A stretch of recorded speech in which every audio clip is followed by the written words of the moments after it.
Our modern consumer society is almost completely driven by convenience. Basically, anything that you can imagine can be delivered to your door within days or even hours. You can be driven from your home to your chosen destination at the click of a button, and you can have hilarious videos of kids wiping out on slides served to you before you even ask by a magical device that you can fit in your pocket. All of these luxuries that I just mentioned are supposed to make our lives better, to give us more time, to entertain us, and to make our lives more convenient. And in some literal sense, that is true, but what we are sacrificing for this idea of convenience is so much more than most people understand.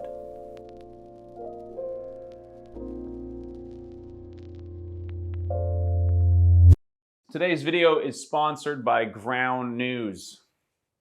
I want to talk about laundry, and believe me, this is going somewhere, so bear with me. I am one of those weird people who actually enjoys doing laundry. I like the process of cleaning up my home and organizing things and making my little world feel under my control, maybe. I'm not making this up. Like, look, like my laundry rack is right here beside where I'm filming right now. That's not even a play. Like, I just do laundry. Look, I'm a real person. However, this task would suck measurably more without a washing machine. The washing machine is something that we all collectively take for granted, most likely. But it is an incredible technological innovation that in some cases has been argued to have had more of an economic impact than the internet. When it was first invented, it literally changed people's lives. It was seen as a huge win for women's rights because of how much time it was going to save the average housewife. All of the time that people were saving cleaning their clothes by hand could be dedicated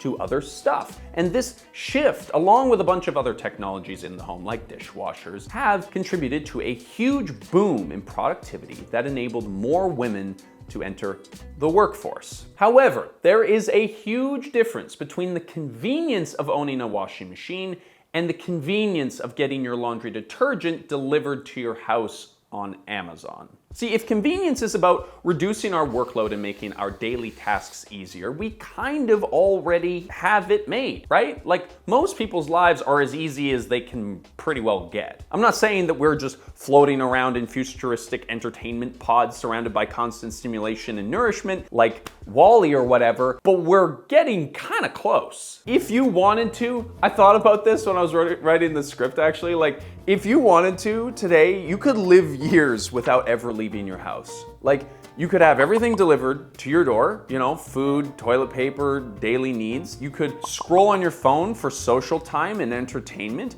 And you could have FaceTimes with your family, whatever, if you got lonely. Like, you could do everything by yourself. And I think that's actually the problem. All the things that I just described could be construed as convenient, right? But what this convenience is giving us is not the freedom to go and do more enjoyable things. In fact, it's actually doing the opposite.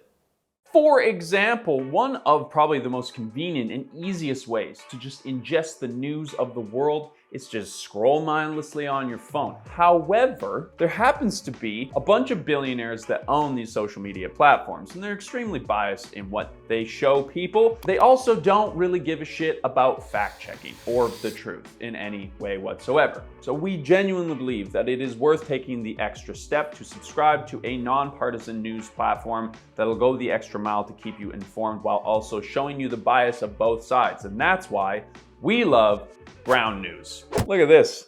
They sent me a cup. I honestly haven't used it because I have a lot of reusable cups, but you know what? I hold on to it because I love Ground News. Ground News has been with us through thick and thin, as you probably know if you followed our channel for a while, but they are not just friends of the channel. Ground News is an app and a website dedicated to gathering thousands of news articles and putting them all in one place. We keep working with them because we love the platform and we think that you will too. So feel free to check them out at ground.news/LH. My absolute favorite part of this platform is the fact that with each and every single story that it covers, it will tell you where on the political spectrum they lie and also who they're backed by, which I just can't understate, right? Like, this is incredibly important nowadays. They also have a blind spot page, which shows you what the left and the right are and are not focusing on. Here you get easy access to the other side's news reality to see the full picture of what is really going on in the world today, because there is more than ever going on in the world today. We love ground news because they encourage informed decision making by sharpening your critical thinking skills, which is basically what we do here on this channel. Plus, they're based in Canada, just like us, so I encourage you to dive right in by going to ground.news/LH, or you can scan this QR code to get started. You can join for less than $1 a month, or use the link in our description to get 40% off their unlimited access Vantage plan, which is what we use here on this channel. A huge thank you to Ground News for being here. They're one of our only sponsors. They're truly amazing, so show them some love. Now let's get back into it. So here is my hot take. I think that in many ways, our lives have become too easy in the parts that don't need to be easy, and too hard in the parts that already were. Too easy in the parts that are already easy, and too hard in the part. Yeah. There is a line in Cooked where Michael Pollan says, "You can eat anything you want as long as you cook it yourself." And what he means by that, and what I think convenience culture is eroding, is this connection to the work that makes our daily lives possible and the joy that comes from it. It seems like in the wake of all the legitimately helpful inventions that made our lives easier, big tech companies have started trying to simplify the parts of our lives that were mostly based on pleasure. Why cook and clean when you can have skip the dishes, deliver it? Why go to the grocery store when you can have Instacart deliver it? Why go on a blind date? Why call a cab? Why visit a friend? Why play split screen? Why go to a language class? Why talk to a concierge? Why go to a book club? Why go to the movies? Now, of course, I'm not saying that all of these things are bad ideas. A lot of the conveniences that we are talking about are marketed to people who have been hardest hit by the hyper-consumer world that we live in. There's a lot of hard up people that need their food delivered because they're wiped out from delivering food all day. I am by no means saying that people with disabilities or single moms who have no time shouldn't be using Instacart to buy their groceries. But the popularity generally of these things is a symptom of a culture that is obsessed with this idea of convenience. Oh, how I love to order food. And look, I know I'm talking about like these companies, but you know the ones that I'm talking about, and we've popped a bunch of them up on screen. And almost all of them, if you look into it, are promising to help you achieve your goals or live a better life by eliminating the work that's required to get there. But what you don't see is what that convenience is replacing. Now, we have already made a full video taking a huge crap on UberEats because they're stupid and terrible, but it is just such a great example, so we're gonna pick on them again. UberEats does none of the work that makes getting food into your body difficult. The ingredients are already being grown somewhere else and shipped by someone else, and the meal itself is being cooked and prepared by someone else too. The only thing that Uber does is organize another person to bring that food for you to eat. All they do is allow you to more easily find food options in your area and help you avoid a slightly awkward phone conversation. But for that service, they can end up costing you an additional 90% on your meal through their commission and delivery charges, and you end up eating a cold stir fry out of a paper bag. And then on top of this, as we talked about in our full video, they also make it just extremely difficult for restaurants to stay afloat. They have sort of cornered the market because most shoppers use their service to find those meals, but the commissions that they charge to these restaurants force them to raise their prices or lose money in the process of selling their food. You should really just go watch that whole video. I get really mad in it. But it's not just that these companies are glorified middlemen gouging us at every turn, or the fact that they're exploiting their labor, which we're gonna get into later. It's that they're actually ruining the things that they are claiming to make more convenient. And there's probably no better example of this than Spotify. I think this is the best example of how something intended to bring people joy has been diluted and ruined by big tech. music. If Spotify and Apple Music are the monoliths of the modern music industry, then the outdated and archaic technology that they sought to replace would be like the vinyl record player. Vinyl is pretty objectively a cumbersome and inconvenient way to listen to music, right? The albums are big and delicate, they take up a ton of room, each one only holds like a dozen songs, and when it's over, you have to physically get up and flip it over in order to listen to more music. CDs were a big leap forward, but they still had some of that quirky inconvenience, right? There was cool art that you could look on the outside. You had to treat it with a certain amount of respect because otherwise your CD would get scratched and then you wouldn't be able to listen to your music anymore. I remember being told that if you rubbed deodorant onto the back of a CD, it would fix it. And I think I just ended up ruining my CD player. In some cases, these CDs could hold more music and you could burn CDs like a mixtape to have only certain songs that you liked and share it with other people. Then iPods and iPhones put music into your pocket in a whole new way. This arc represents a huge shift in how people listen to music, and at this point, you're not wishing that you had more music. You're not struggling to listen to music in all the moments in your life where you wish that you could listen to music. Most of the convenience has already been taken care of. But then Spotify made music limitless. Any song, any album, anytime, anywhere. Music is no longer an experience. It's no longer a ritual of any kind. It's like the paint on your walls. It would be weird if it wasn't there. Now, you may or may not be able to tell, but this is kind of personal for me. My Spotify use, I realized over the course of the last couple months, has been reduced to AI-generated playlists of stuff that I've already listened to or from artists that I couldn't even name, or in some cases apparently might not even be real. And it's changed my relationship to it as well. I don't play music to listen to music anymore, but to have it on in the background while I eat or work out or while I'm editing.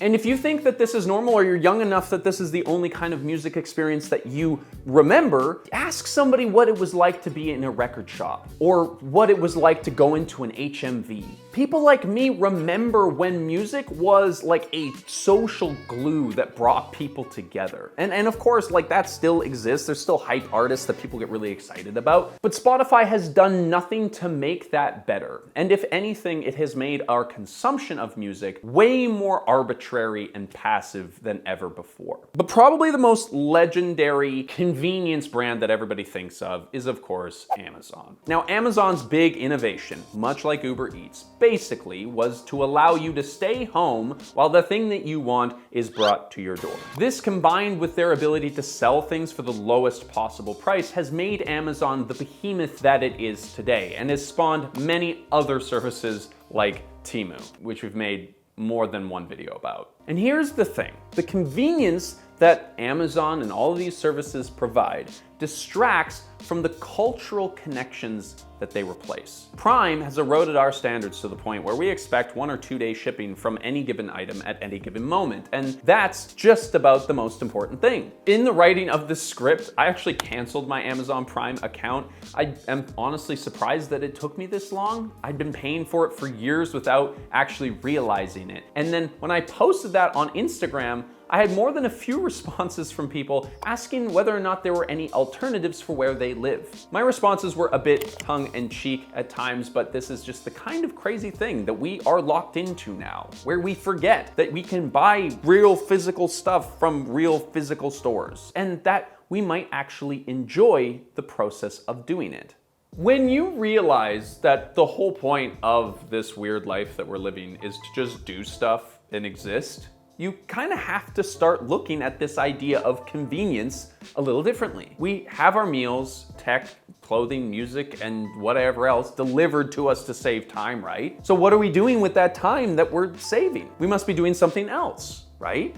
Think about it for a second. What do you do with the time that you saved? Are you scrolling more on Instagram? Watch something quickly on Netflix? Are you getting a little bit more work done? Did you reply to some messages on Slack? Suddenly, it is clear that we are stuck in a consumerism feedback loop. And this is where it honestly clicked for me. Like at this point, I realized that the conveniences that these modern services provide were actually just rushing me through all the most enjoyable and meaningful moments of my life and then making me pay money for it in the process. Like, why am I paying $11.99 for some AI bot to tell me what music I should be listening to? I should be spending 5 minutes going through my albums to find one that I forgot I loved. I should be cooking a meal that I have been thinking about trying out for weeks. I should be going for a walk to the restaurant down the street to get some fresh air and to pick up my pad thai. I should go shopping at my local bookstore to buy a book, or I should go to the library to rent one. Hey,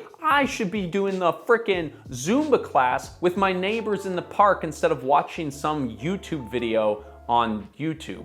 And I think that speed has a lot to do with it, right? Like, our tech-driven world is so fast-paced that we've been convinced to give up all of these precious moments because we just don't have time. And once you start looking at it from this other direction, you realize how much we've lost. Do you notice how all of these apps end up with you being alone? So much of the loneliness and the depression and the disconnection that we feel today can be linked back to activities and experiences that these services have replaced. We don't catch rides with our friends anymore because of these services. We don't have gym buddies. We don't make mixtapes or recommend songs to one another organically or fall in love on the dance floor because there is some easier way to do it, an easier way to do it for a monthly cost. And another angle here is that all of these conveniences always come at the expense of other people, of the workers on the other end of that UberEats order or Amazon delivery. Now look, I'm sure a lot of you know this, but like, delivery drivers are making the bottom end of minimum wage and have even taken legal action against companies like UberEats for exploitation and unfair dismissals. The Instagram account Common Earth puts it best when they said that convenience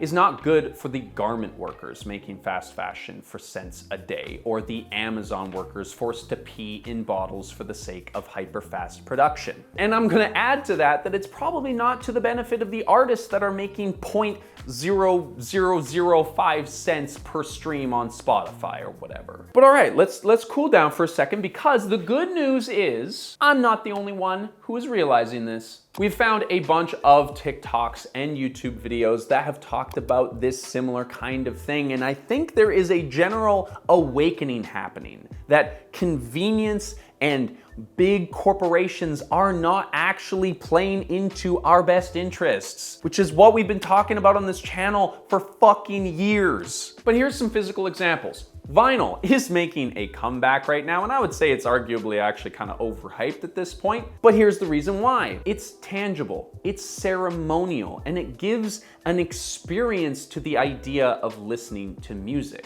We also made another video about that if you wanted to watch that one. Vinyl listening bars are opening up more and more as people want to convene and listen to music together, which is a crazy idea that a couple of years ago even we would have thought was kind of weird. IRL gaming has been taking the world by storm in the last little while, with games like Dungeons and Dragons gaining popularity like crazy. And yes, a lot of people are still getting their meals delivered, but when they get tired of paying way too much for cold noodles, they might join the millions of people who are cooking for themselves. I mean, look at Cook Talk or Cooking Instagram or whatever it's called. There are so many people out there cooking for the sake of cooking. Run clubs are increasingly popular because people want to run and fuck their friends. Just kidding. There is a resurgence of speed dating because, what do you know, Tinder sucks. And all in all, I think we are slowly starting to figure out that spending our entire lives online can actually be pretty detrimental. And in-person connections, whether that's the person at your grocery store or your local cobbler or whatever, are actually pretty important to our well-being. Leaving the house, buying locally, and doing things that take a bit more time just opens us up to more chance encounters that we might not have had otherwise. I love being asked for directions by a stranger, or, you know, a little off comment to somebody because I like their sweater at a bar or something. We need to stop being afraid of things taking a little bit of time, or us having to put in a little bit of work, or that, God forbid, we have to have a conversation with another human being in the real world. Because in fact, it might just be the thing that we need. Thank you so much for watching this video, for supporting what we do. If you want to see more of it, like, subscribe, check us out on Patreon. See you next week.